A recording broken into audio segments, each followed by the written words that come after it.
Here we are back again with another matchday preview, and Sunderland welcome Cheltenham Town to the stadium night on Tuesday night, and hopefully Sunderland can keep that unbeaten run at home going and another 3 points. Cheltenham Town are in 14th place, won 3, drawn 3, lost 3, -2 goal difference, and have recently just lost 2-0 to Sunderland's rivals, top of the table, Wigan Athletic.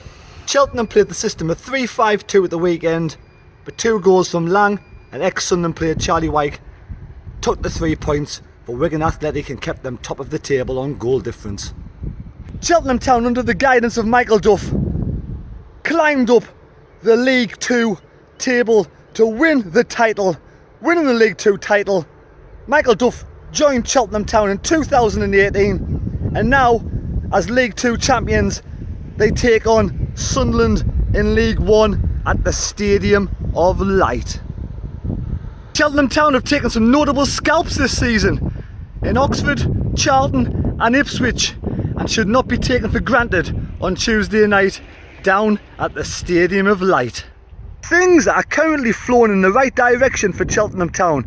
After having one season in the non-league, they got promoted back into League 2 in 2016, and now things are definitely looking up for Michael Duff in League 1. But I'm down here at the Stadium of Light, down on the River Wear, where it's a beautiful, peaceful day. Absolutely gorgeous weather, beautiful sunshine. Out for me bit of exercise, me run today, taking it in me stride. A lot of cyclists down here. It's a lovely place to come out for a walk. But Sunderland, after the victory against Bolton 1-0, lucky victory some might say, we do need now to try and, some way to put teams to bed. We win in 1 games by 1-0, and things will change like they did against Fleetwood last week. The game's never over. It's never over till the final whistle blows, and we should know as Sunderland fans. But I'm going to go for a prediction of Sunderland 2, Cheltenham Town 0. I do wish Cheltenham all the best for the rest of the season.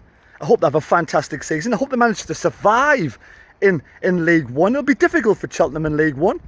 But they've got some, like I said, some notable scalps already this season. Ipswich, Charlton and Oxford. So they've had a good start to the season.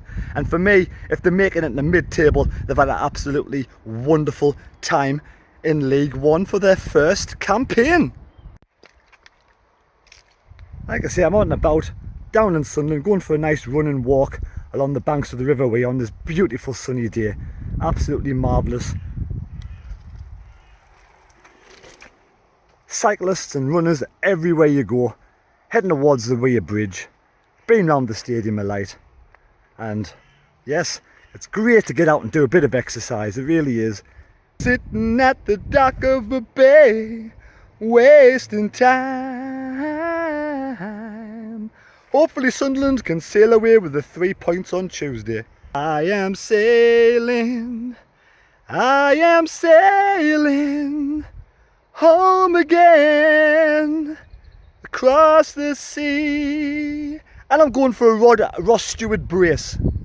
The one thing Lee Johnson's Sunderland side mustn't do is take things for granted, take points for granted. We must take one step at a time, see off at each team, and hopefully grind out them results and get the 3 points. It's a sign of a good side when you don't play well like we did against Bolton, but you come away with the 3 points in the bag. League 1 football is a war of attrition. It's a long season. Anything can happen with many twists and turns, but we have to take every single battle as it comes, and Cheltenham Town will be a battle on Tuesday night. We've got to take it to Cheltenham, and we've got to make sure we get the points. Cheltenham Town have got some good players up front in May, Perry and Blair, with Perry and Blair both scoring in the 2-1 victory against Charlton Athletic. But will it be a bridge too far at the Stadium of Light? I do wish all the Cheltenham fans a safe journey to the Stadium Light and a safe journey home, and I hope you have a great season and stay in League 1. If you have enjoyed this different style video, please give us a like, subscribe to the channel, take care, God bless, and we'll see you on Tuesday night. So there you go, I hope you enjoyed that little something different this time for a preview. I was in Sunderland, I thought why not do something a little bit different, shake it up. But yes, team news for tomorrow night. Sunderland do take on Cheltenham Yes, Cheltenham Town, as I mentioned about 100 times in the video, just in case you got a bad memory. We do take on Cheltenham tomorrow night, Tuesday night, 7:45s, and team news at this moment in time for me. Hoffman is guaranteed to start. Winchester is going to be starting at right back like usual. Now, Serkin took a knock to the head, so Huggins could be starting at left back tomorrow. Doyle came off with a bad back, so Bailey Wright could be coming back into the fold, and Flanagan. So if that's the case, then we will have, unfortunately, Serkin will have a rest for the big match at the weekend against Portsmouth, where we really need Serkin there. And also, what we'll do, we'll move Huggins up a little bit. He looks tiny down there. And I've seen Huggins warming up on Saturday for the first time, and he looks very young. Almost didn't recognise him because it's like a little baby. But never mind, anyway. Huggins at left back. Now, if Doyle is not fit, Wright will come in.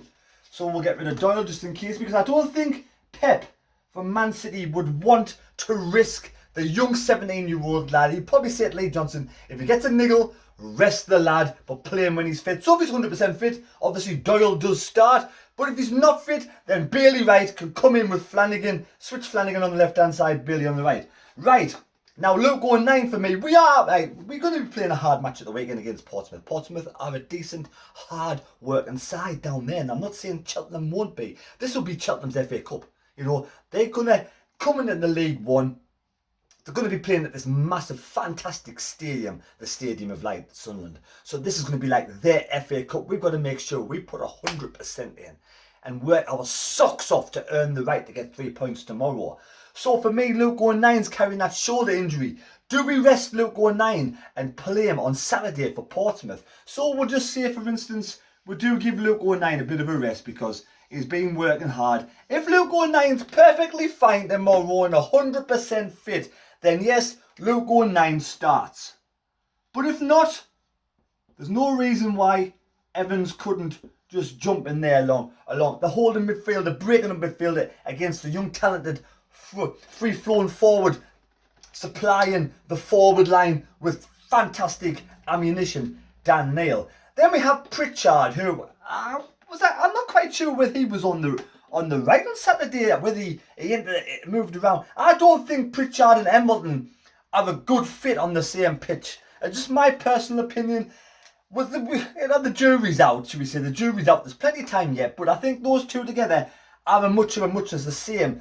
They both want to be in the same position. So Embleton's better in the middle. Pritchard's better in the middle. So who do we have? Until the likes of Jarku gets fit, you know, we've got nobody else to go out there, to be fair. But you could really put McGeady. McGeady could go over to the right-hand side. Then you could bring maybe Broadhead, because I thought Broadhead was fantastic during the week. I really do. It's not his position, but he's played down the left-hand side loads in the past. So like Winchester, not his position, right? So we can say, don't play Broadhead there, because it's not his position. But we're playing Winchester there, it's not his position. But he's making it his own and he's playing out his skin. Player of the season for me so far in an orthodox right back position. So Broadhead on the left hand. I watched Broadhead on the left hand side warming up on Saturday. I watched him take some shots at the goal. His touch was amazing and his shot was in the back of the net every time. So Broadhead on the right, McGeady on the right, Broadhead on the left. Possibly maybe just rest Pritchard and put Embleton in the middle. Or for me, I do think he won't do that. I do think Lee Johnson will go with Embleton on the right, Pritchard in the middle, and McGeady on the left with Stewart up front. But I'd be tempted to play Broadhead on the left, switch McGeady to the right. You know, when you're playing against teams, and I'm going to say this with no disrespect, right? Cheltenham are going to be lower to mid-table finishing position next season. Now, for them, it's a success if they can stay in League One. So these sort of teams, when you're playing Tuesday, Saturday, is it worth risking the players who are having knocks, who have got a little bit of injuries, who are not 100% fit? It's not, for me, worth the risk against the Cheltenham. You take the opportunity, you can play Loco 9, put him on the bench. You can have, like say, Embleton, Pritchards, if you don't want to play them both together, on the bench. These who came in last week did absolutely fantastic in that cup match against Wigan.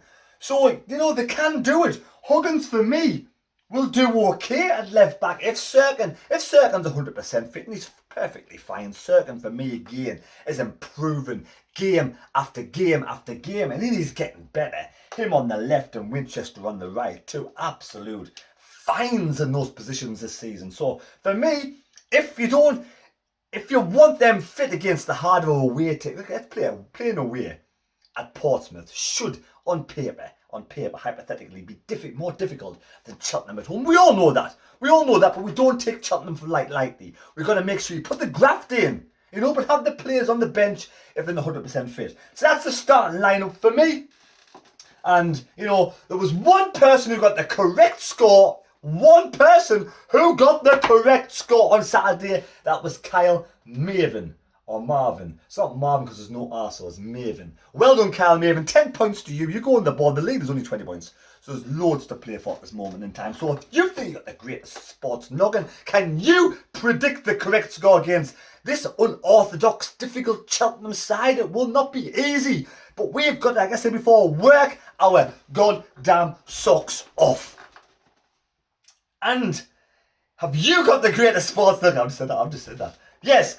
Tell me the score prediction down below in the comment section, and I'll give you mine right now. I'm going to go for Sunderland 2, Cheltenham Town 0. None of these 4s and 5s. I'd love a 4 and 5, but no, I'm going to go for conservative 2-0. They've got some difficult players. Like I said before in the preview, down at Sunderland, they're a difficult side. This is their FA Cup night. We've got to make sure we score in the first half. Early days, get a couple of quick goals and quieten them very soon. Right, so there you go. If you enjoyed the video, please subscribe channel. Take care, God bless. And I will be on the Black Cats podcast tonight. The Black Cats podcast. It's a tongue twister. The Black Cats podcast.